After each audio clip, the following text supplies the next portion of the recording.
Walk in His path as Jesus showed us how. Magandang araw pong muli sa ating lahat. Pagpalain tayo ng Diyos sa ating pong patuloy na pagninilay ukol sa buhay Kristiyano. Ating pong sumandaling pagninilayan ang ikatlong talata mula sa ikatlong kabanata ng ikalawang sulat ni San Pablo sa mga taga-Tesalonika. At ito po ang nasusulat. Ito po ay galing sa Magandang Balita, Biblia.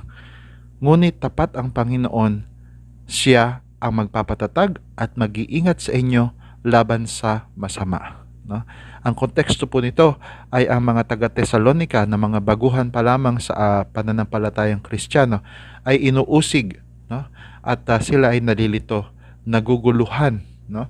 Kaya sa ikalawang sulat ni San Pablo sa kanila ay ninais niyang bigyan sila ng pampalakas ng loob sapagkat nandyan ang Panginoon na maaari nilang kapitan na hindi sila itutulak kailanman sa kamay ng masasama.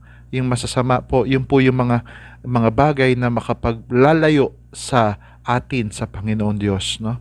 Kaya sana nandyan po yung ating pagpapasalamat sa Panginoon na kahit anong ating dinaranas, tapat pa rin ang Panginoon, no?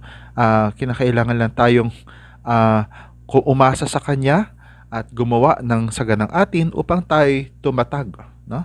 At kung minsan may mga bagay na nangyayari sa buhay ng tao na maaring magparamdam sa atin na talagang hindi natin kaya ang mga bagay-bagay ng saganang ating sariling lakas lamang, kinakailangan natin po ng biyaya at pag-akay ng ating Panginoon.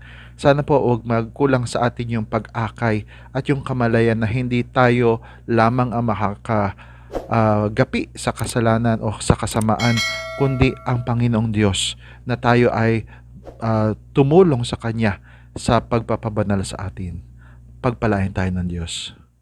Walk in His path as Jesus showed us